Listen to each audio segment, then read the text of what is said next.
नमस्कार. महाराष्ट्रातील विविध क्षेत्रातील बातम्या झटपट आपल्या मोबाईलवर पाहण्यासाठी लगेचच सबस्क्राइब करा राष्ट्रशक्ती लाईव्ह न्यूज आणि सोबत बेल आयकॉन प्रेस करा. आता बारामतीतली जुनी मंडई तिथला कॉम्प्लेक्स झाला ना, चारी बाजूने रस्ते, मोठे रस्ते होणार आहेत. पहिल्यांदा त्या लोकांनी मला विरोध केला, माझी 2 वर्ष वाया गेली, नाहीतर आतापर्यंत काम झालं असतं.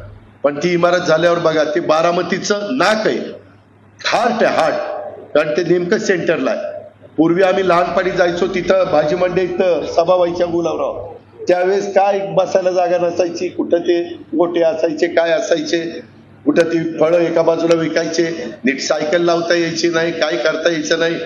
कुणीतरी यायचं, आपण विकायला मिरची बसलं तरी काही दादा लोक यायची आणि मिरची आपलीच घ्यायची, ह्याच्यात टाकायची, पुढे जायची. त्याला म्हणलं ही कसं काय फुकटच चाललं. नाही, त्यांना बोलायचं नाही, ती मोठी माणसं आहेत. अरे कशाची मोठी माणसं आहेत, पिकवतोय आम्ही, कष्ट करतोय आम्ही, भाजीपाला का आणतोय आम्ही. आणि यांनी आता बारामतीमध्ये मला एका माणसाचं नाव सांगा दादागिरी करतो, ज्या त्याच्याकडे बघतोच कसं काय. सगळ्यांना सारखा न्याय मिळाला पाहिजे. दादागिरी गुंडगिरी. आताच मला नाना म्हणत होता, नानाच्या एका ओळखीच्या माणसाला फार मोका लागत होता नाना, आणि मला मग सगळ्यांनी सांगितलं. त्याच्यामध्ये वेगवेगळे सहकारी आले, बनगर आले, बाकीचे सगळे आले, सागर वगैरे सगळे आले. म्हणले दादा एवढ्या वेळेस वाचा. आता सांगतो, एवढ्याच वेळेस परत चुकला तर अजित पवाराकडे यायचं नाही त्या कामाच्या करता. बाळासाहेब, तुम्हाला कळलं मी काय सांगतोय ते. आता तुम्ही काय सांगायचं त्यांना सांगा. मला अधिकारी म्हणतात, दादा तुम्ही एवढं कडक वागता आणि कसं हे पाठीशी घालता. माझी पण कमीपणा होतो, पण माझं तुम्हाला पण जेव्हा भावाची माणसं म्हणून मलाही थोडस अडचण होते. पण तसं आता होऊन देऊ नका कुणीच. अजित पवार सकट कुणीच चुकीचं वागू नका. तुम्ही योग्य वागा आणि योग्य पद्धतीनं काम करा. निरावागतमध्ये काल अजितदादांची सभा झाली. या सभेमध्ये अजितदादांनी एक मोक्काची कारवाई संदर्भात एका कार्यकर्त्याला आपण वाचवण्याचा प्रयत्न केला आणि त्याच्यामुळं मीडियामध्ये चर्चेला उधाण आले. नक्की काय पार्श्वभूमी? बिलकुल नाही.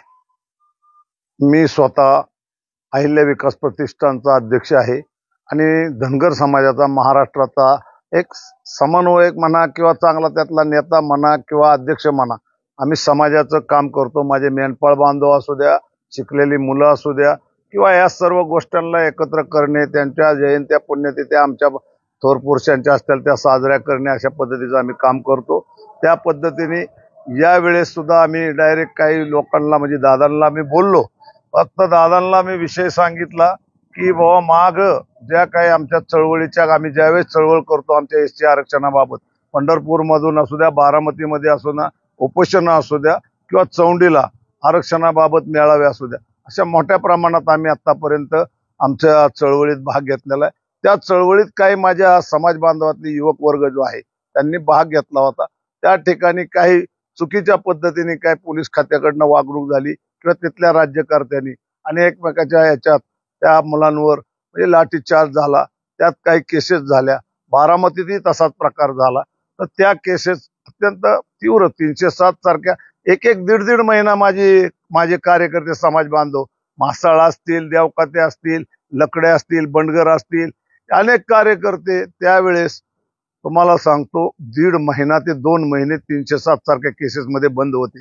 म्हणजे इतक्या प्रमाणात युवकांचे हाल बघावले नाहीत. त्या पद्धतीने देवकातेचा कालच एक मुलाचा आमच्या त्यावेळेस केसेस झाल्या, त्यावेळेस त्याचं वय 18 होते. आज त्याच्यावर 307चा गुन्हा होता. कालच ती केस नील झाली. आज त्याच्या तो विषय असताना नील झाल्यानंतर उद्या परत पोलीस खात्यांकडनं काही कारवाई त्या युवकावर होऊ नये, त्याला डायरेक्ट पुन्हा अटक होऊ नये किंवा पुन्हा त्याला नोटीस येऊ नये, तडीपार करू नये किंवा मोक्यासारखा एखादी केस लादू नये.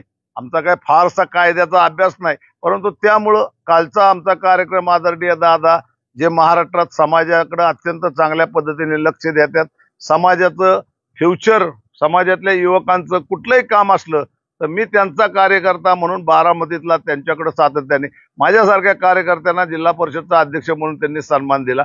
मग आम्ही त्यांच्याकडेच आमचं गाऱ्हाणं मागणार ना, जो मनुष्य समाजासाठी। आता कालच त्यांचं अभिनंदन केलं कशासाठी की बाबा अहमदनगरला अहिल्यानगर नाव दिलं, म्हणजे अशा पद्धतीने अनेक कार्य त्यांनी चांगल्या समाजासाठी केलेले आहेत। काल अहिल्यादेवीच्या नावाने त्यांनी घरकुल योजना परत डिक्लेअर केली, म्हणजे अशा वेळेस त्यांनी जे केलेलं कार्य आहे त्याच वेळेस माझ्या डोक्यात आलं, म्हणून मी त्यांना बोललो, दादा काही कार्यकर्ते असे आहेत की त्यांच्यावर केसेस झालेल्या आहेत, त्या आता काही नील झालेल्या आहेत, काही अजून चाललेल्या आहेत, तर त्या सोडवण्यासाठी सरकारने त्या पद्धतीने आज ज्या मागे घ्यावात असा आदेश करावा आणि जे सुटलेली मुलं आहेत त्यांच्यावर पुन्हा डायरेक्ट मोका किंवा कुठली कारवाई होणार यासाठी आम्ही त्यांना तसं बोललं गेलो। तर दादा म्हणले तसं काही होणार नाही, मोक्यातनं मी तुम्हाला संधी देतो, पण पुन्हा असल्या गोष्टी होता कामा नाहीत वारंवार। तर मी म्हटलं नाही दादा, हक्कासाठी लढणार आहेत हे पोरं तसे, आम्ही चुका जे करणार आहेत, जे पाठीशी घालणार आहेत, त्यांना जे बेकार वागतात, वारंवार केसेस आहेत त्यांच्या आम्ही त्यांना अजिबात पाठीशी घालत नाही, पण जे मुलं समाजातल्या आपल्या आरक्षण डॉक्टर बाबासाहेब आंबेडकरांनी घटनेत तरतूद केलेली त्याचं फक्त ड का ड चा र असाच विषय उल्लेख झालेला आहे काही राज्यकर्त्यांनी, आणि ते दुरुस्त होण्यासाठी फक्त धनगर समाज एसटी मध्ये आरक्षण अंमलबजावणी व्हावी एवढ्यासाठी आम्ही आतापर्यंत आंदोलन केलेली। ते सुद्धा त्यावेळेसच्या ज्या केसेस आहेत एवढाच विषय, कधी चोऱ्या माऱ्या किंवा कुणी ऐकून घ्या वेगळे केसेस केलेल्या मुलींची छेडछाड असू द्या किंवा काय, याला आम्ही पाठीशी घालत नाही। आम्ही समाजातल्या चळवळीसाठी जेवढ्या केसेस झाल्यात त्या मुलांना ज्या केसेस झालेल्या आहेत चुकीच्या त्या नील झाल्यानंतर कालच एक सुटली आम्हाला आत्ताच सांगितलं त्या पद्धतीने त्यांच्यावर वारंवार तडीपार किंवा डायरेक्ट मोका लागू नये असं पद्धतीने मी नेत्याला बोललो। त्यांच्या नेतृत्वाखाली काम करतोय, जे राज्य सरकारमध्ये आज उपमुख्यमंत्री मोठ्या पदावर आहेत त्यांना सांगूनच आम्ही सांगणार ना, दुसरं कोणाला सांगणार आहे, दाद मागणार कोणाला। मग त्यांच्याकडनं बी हा विषय गेला की बाबा त्यांना पुन्हा काय करायला लावू नका, मी त्यांना काय होऊन देत नाही, एवढाच विषय होता। परंतु उगा काही चॅनलवाले म्हणा किंवा मीडियावाला असेल त्यांनी चुकीच्या पद्धतीने बातमी दिली आणि माझी बदनामी होऊ द्या, परंतु नेत्याची बदनामी होता कामा नये उगाच चुकीच्या पद्धतीने। कारण फारसा माझा म्हणजे या गुन्हेगारी क्षेत्रातला म्हणा किंवा कायद्यातला कलमांचा अभ्यास नसल्यामुळं आम्ही ते बोलल्या गेलो आणि त्याच पद्धतीने नेते बोलले गेले असा विषय। तर तुम्हाला बाकीचं काय आम्हाला जास्त बोलायचं नाही, मी समाजाचं डायरेक्ट महाराष्ट्रात काम करतो ते करत राहणार आणि ज्या ज्या ठिकाणी अन्याय होईल तिथं आम्ही तो लढा चालू ठेवणार। त्यावेळेस आमचं दुखणं आम्ही नेत्याकडे मांडणार आणि नेत्यांना त्या पद्धतीने आम्ही ज्या ज्या गोष्टी घडल्यात त्या सांगणार।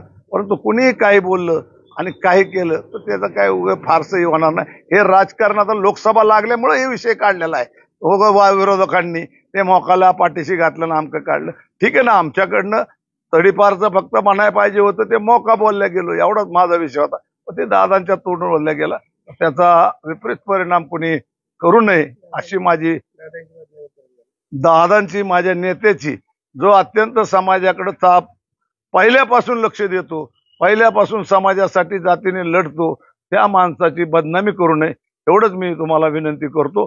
आणि दादा हा एक भविष्यातला फार मोठा कणखर नेता आहे, कारण कर्तव्यदक्ष कामसू, म्हणजे जिथं रात्रीचा दिवस 1ला जरी झोपले तरी 5ला तयार असतात।